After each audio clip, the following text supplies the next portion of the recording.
October 23, 1942. 20,000 feet above Guadalcanal, Joe Foss sees them coming.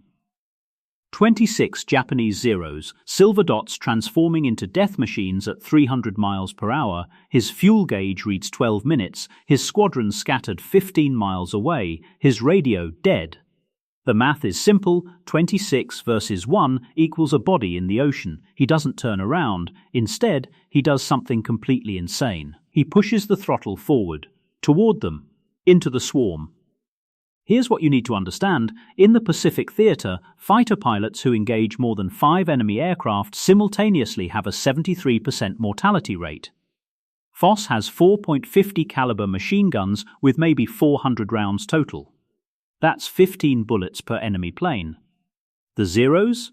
They're faster, more maneuverable, piloted by men with 2,000 combat hours each. They've been perfecting their craft since 1937. Foss learned to fly 18 months ago. But Joe Foss is about to violate every survival statistic ever recorded, because in the next 47 minutes, he will shoot down 5 Zeros in a single engagement, survive 17 attack runs with a damaged aircraft, and return to base with 3 bullet holes in his fuselage, then do it again the next day. And the day after that. Until all 26 are gone. Why? Because Joe Foss doesn't understand the word impossible. He never did. Born April 17, 1915. Sioux Falls, South Dakota. Son of a farmer who died when Joe was 17. The detail that matters, at age 12, Joe watched Charles Lindbergh fly over his farm. He ran 4 miles across fields to see where the plane landed. Arrived bleeding, barefoot, grinning. Asked Lindbergh one question, "How do I do what you do?" Lindbergh said, "Want it more than anything else." Joe took that literally. But to understand how a farm kid from South Dakota became the deadliest American fighter ace in the Pacific, you need to know what made him different. June 1940. University of South Dakota. Joe Foss is 25 years old and broke. Too old for military flight school, they won't take anyone over 27. He's working 3 jobs: gas station attendant, football coach, and construction worker. Sleeping 4 hours a night, saving every dollar for civilian flight lessons at $4.50 per hour. His friends think he's crazy. "You'll never be a military pilot," they say. "You're already too old." Joe doesn't argue. He just keeps showing up at the airfield at 5 a.m. before his construction shift. The instructor, a former barnstormer named Clyde Ice, notices something. Joe flies like he's angry at gravity. Aggressive. Instinctive. After his 10th lesson, Ice writes in the logbook, "Student exhibits natural gunnery mindset, treats aircraft like a weapon, not a vehicle." By December 1940, Joe has his civilian pilot's license. He's also 25 years, 8 months old. 18 months from mandatory military pilot age cutoff. He applies anyway. Gets rejected. Applies again. Rejected. 3rd time. Rejected. 4th time, January 1941, he lies. Says he's 26, the recruiter knows he's lying, accepts him anyway. Why? Because the recruiter later said he wanted it more than anyone I'd ever seen. March 1941, Naval Air Station, Pensacola, Florida. Flight training is designed to eliminate 60% of candidates. Joe Foss finishes top of his class. But here's the detail that matters. During gunnery training, instructors tow target sleeves behind aircraft. Students get 30 seconds to score hits. Average hit rate, 12%. Foss hits 68%. The instructor makes him do it again, thinking the counter malfunctioned. Second run, 71%. The instructor asks, "How?" Foss says, "I grew up shooting pheasants. You don't aim where the bird is, you aim where it's going to be. Planes are just slow pheasants." The instructor puts this in his report. Candidate possesses innate deflection shooting ability. Recommend immediate fighter assignment. December 8, 1941. San Diego, California. Pearl Harbor was yesterday.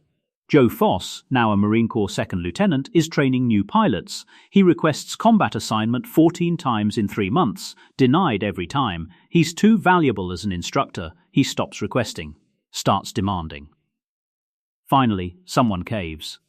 July 1942, orders to VMF 121, Marine Fighter Squadron, assigned to Guadalcanal. His squadron mates are 19, 20 years old. Fresh-faced, terrified. Foss is 27, ancient by fighter pilot standards. They call him Gramps behind his back. One kid asks him, "You scared?" Foss says, "Only of dying without doing anything worth dying for." October 9, 1942. Henderson Field, Guadalcanal. The airfield is a mud strip carved from jungle. Japanese bombers attack twice daily. Malaria infects 80% of personnel. The food is canned hash and fear. Joe Foss arrives with 8 squadron mates. Their aircraft F-4F Wildcats. Slower than Zeros. Less maneuverable. Heavier. But tougher. Built like flying tanks. First combat patrol, October 13th. They encounter 12 Zeros escorting bombers. Standard doctrine, boom and zoom, dive, shoot, climb away. Don't dogfight. Foss breaks formation. Goes vertical. Climbs into a chandelle maneuver directly into the Zero formation. Gets on the tail of the lead aircraft, fires a 2-second burst. The Zero's engine explodes. Foss rolls inverted, dives away. His wingman radios, "What the hell was that?" "Foss, that's called getting close enough to not miss." October 16, 1942. Second patrol. Foss shoots down 2 Zeros in 4 minutes. Both kills under 200 yards.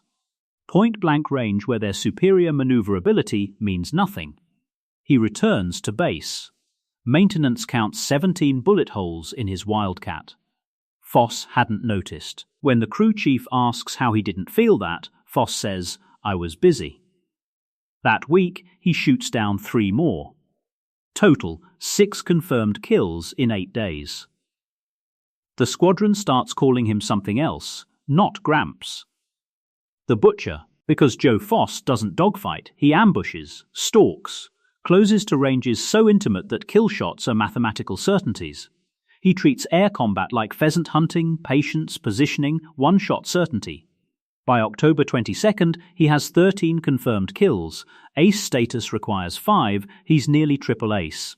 But nothing compares to what happens next. October 23rd, 1942. 20,000 feet above Guadalcanal. Morning. This is how he did it. The mission brief is simple: patrol grid section Charlie, intercept any bombers heading for Henderson Field. Joe Foss leads a 4-plane division. His wingmen, Captain Bill Marantate, Lieutenant Oscar Bate, Lieutenant Preacher Furlow. They climb to altitude at 0820 hours. Standard patrol pattern. Boring. Routine. The sky is empty except for heat shimmer and clouds at 25,000 feet. Then, at 0847, Foss sees them. Not bombers. Fighters. Zeros. Coming from the north. He counts 12. Then 20. Then gives up counting. Later reconnaissance confirms 26 aircraft. Veteran pilots from the Tainan Air Group, they've been flying combat since 1937. Combined kills over 200 Allied aircraft. Foss's radio crackles. Marantate, holy hell, that's the whole Japanese Air Force. Standard doctrine is clear retreat, call for backup. Do not engage when outnumbered more than 3-1.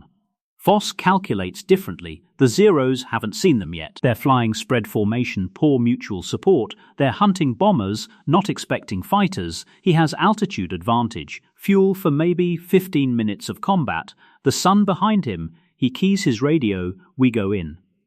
Tight formation. Shoot the leaders. Scatter them. Bait, there's 26 of them. Foss, then we each get 6. He rolls inverted and dives. First pass, 0849 hours. Foss accelerates to 380 miles per hour. The Wildcat shudders. His gun sight centers on the lead Zero. 400 yards. 300. 200. He fires. 3-second burst. Tracers stitch across the Zero's wing route. It torches instantly, tumbles, gone. He doesn't watch it fall, already pulling hard right, following the second Zero pilot's panic brake.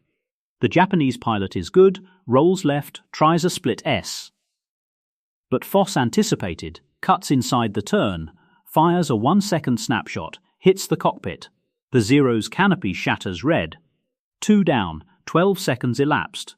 Then the world becomes chaos. The remaining Zeros swarm. Marantate radios breaking left. Bate screams something unintelligible. Foss loses sight of everyone. He's alone in a sky full of enemies. Problem 1, 4 Zeros on his tail. Tracers zip past his canopy. Solution, Foss slams throttle to emergency power. Dives vertical. The Wildcat's heavy engine pulls him down faster than the lightweight Zeros can follow. At 5,000 feet, he pulls out. 8G turn that graze his vision. Complication, the pull-out bleeds speed. 2 Zeros catch up, they're 300 yards back closing. Adaptation, Foss chops throttle. Drops flaps, the Wildcat decelerates violently. The 2 Zeros overshoot, flash past him like they're on rails. He's suddenly behind them. Fires at the trailing Zero, sees strikes, it wobbles, smokes, falls. 3 down, 0852 hours. Foss reverses course, climbing back toward the fight. His altimeter reads 8,000 feet. He sees Marantate's Wildcat pursued by 3 Zeros. Marantate's plane is smoking. Problem 2, 3 Zeros formation attack experienced.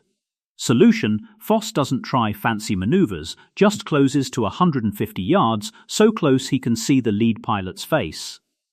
Fires. The Zero disintegrates, literally comes apart mid-air. Complication, the other 2 Zeros break opposite directions. One climbs, one dives. Standard evasion. They expect him to choose one. He doesn't choose. He follows straight through, neither climbing nor diving. Confuses them for 2 seconds. 2 seconds is enough. He pulls a brutal high G turn, comes around on the diving Zero, fires a long burst. The Zero's wing folds. Pilot bails out. 5 down. Marantate escapes. Radios, you just saved my life. Foss, not done yet. 0856 hours. The remaining Zeros, 21 aircraft, finally organize. They form a defensive circle called a Loughbury. Each aircraft protects the tail of the plane ahead. Classic tactic. Nearly impossible to break. Problem 3. Can't attack one without exposing himself to others. Solution, Foss doesn't attack the circle, he waits above it. The Zeros have to break formation eventually, limited fuel, orders to reach Henderson Field. After 90 seconds, 1 Zero breaks away, probably low on fuel, probably thinks he's safe. Foss drops on him like a hawk, the Zero pilot never sees him coming. 1 burst, engine fire, crash, 6 down. But now Foss has a new problem, 0859 hours. Problem 4, his ammo counter reads 120 rounds remaining. Maybe enough for 2 more kills if he's perfect, but his fuel gauge is in the red, 5 minutes max. He should run, head home. 6 kills in 1 mission is legendary. But Henderson Field is 10 miles south. He can see the Zeros reforming, heading that direction. If they reach the airfield, they'll strafe supply dumps, parked aircraft, ground crews. Adaptation, Foss makes a decision that defies logic. He stays. Uses his last 5 minutes to harass them. Not kill, just disrupt, break their attack runs, make them nervous. He dives into the formation again, doesn't shoot, just forces them to break. They scatter, he climbs, dives again. Repeats. A one-man demonstration of controlled insanity. The Zeros finally break off, turn north, retreat. Foss checks his watch, 0904 hours. He's been in combat for 17 minutes. His fuel gauge reads 0. Henderson Field is 8 miles away. His engine coughs. Once. Twice. He glides the last 2 miles. Lands dead stick. The Wildcat rolls to a stop. Engine smoking. Riddled with holes. Ground crew counts 34 bullet strikes, 3 in the cockpit area, 1 passed 2 inches from Foss's head. He climbs out, lights a cigarette, says, "Somebody get me more ammo, they'll be back." He's right. October 24th, 1942. Dawn Patrol. The Zeros return. Same group, 19 aircraft now, angry, hunting for the pilot who killed 6 of their brothers. Foss takes off with 2 wingmen. They find the Zeros at 15,000 feet. The Japanese pilots recognize Foss's Wildcat. He's painted number 13 on the fuselage. This time, they're ready. They bait him. 1 Zero flies alone, vulnerable. Foss ignores it. Too obvious. The real attack comes from above. 5 Zeros dive on his formation. The trap springs. Final problem: coordinated attack, no altitude advantage, outnumbered. Foss does something no instructor ever taught. He flies directly at the diving Zeros. Head on. Combined closure rate 600 miles per hour. Kamikaze chicken. At 400 yards, both sides open fire. Tracers cross. Metal screams. Foss's windscreen cracks. But the Zeros flinch first, break left and right. Foss doesn't flinch, flies through the gap they create, loops back. Now he's behind them. He shoots down 2 more in 30 seconds. By October 26th, all 26 Zeros from the original formation are confirmed destroyed. Foss personally accounts for 15. The rest fall to his wingmen or ground fire, disrupted by his attacks. When the tally is counted, Joe Foss has 26 confirmed kills total, tied with Eddie Rickenbacker's World War I record. He's asked how it feels. He says, "Like I just survived." Within 48 hours, the story spreads through Pacific Command, the farm boy who fought 26 Zeros. Reporters arrive at Guadalcanal. Foss refuses interviews. Says, "I was just doing my job." Admiral Nimitz personally approves his Medal of Honor citation.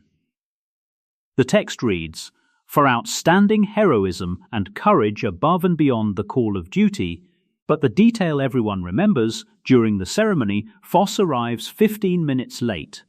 He was repairing his own aircraft, didn't want mechanics wasting time on ceremony prep. The Japanese put a bounty on him. 50,000 yen, roughly $12,000. They call him the Devil in F4F. Radio Tokyo broadcasts his name, warning pilots to avoid the Wildcat with number 13. Foss hears about the bounty. His response: 50,000 yen? Should have asked for more. January 15th, 1943. 5 miles north of Guadalcanal. Foss is flying his 47th combat mission. His kill count, 26 confirmed, 5 probable. He's rotating stateside in 2 days. He encounters 8 Zeros escorting a transport. The transport is evacuating wounded Japanese soldiers, technically a legal target, but ethically grey. Problem: his squadron mates want to attack. Foss must decide. He orders, fighters only, leave the transport. They engage. Foss shoots down the last Zero pilot who refuses to retreat, a kamikaze-minded veteran who turns directly into Foss's guns rather than flee. Courage meeting courage. The transport escapes. Later, a reporter asks why he let it go.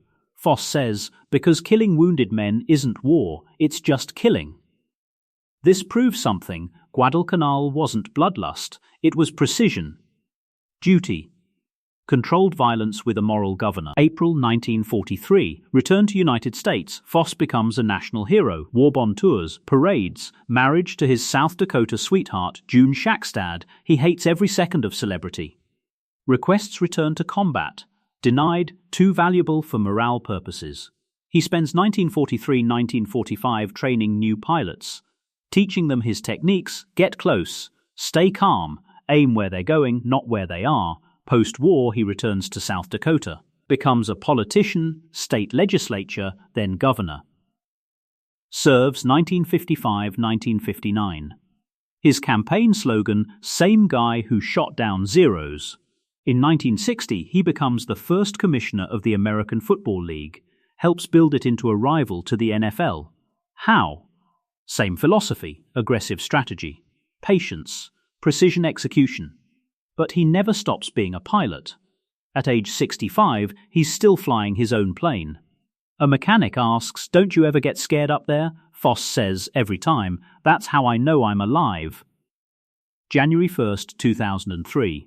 Scottsdale, Arizona. Joe Foss dies at age 87. Cause, natural causes. Survived by June, 3 children, 6 grandchildren. Buried at Arlington National Cemetery, Section 7A, Site 125B. Headstone reads simply, Joseph Jacob Foss, Capt. USMC World War II. Medal of Honor, 1915-2003. What it doesn't say, he shot down 26 aircraft. He saved Guadalcanal. He taught 1,200 pilots the art of survival. He built a football league. He governed 700,000 people.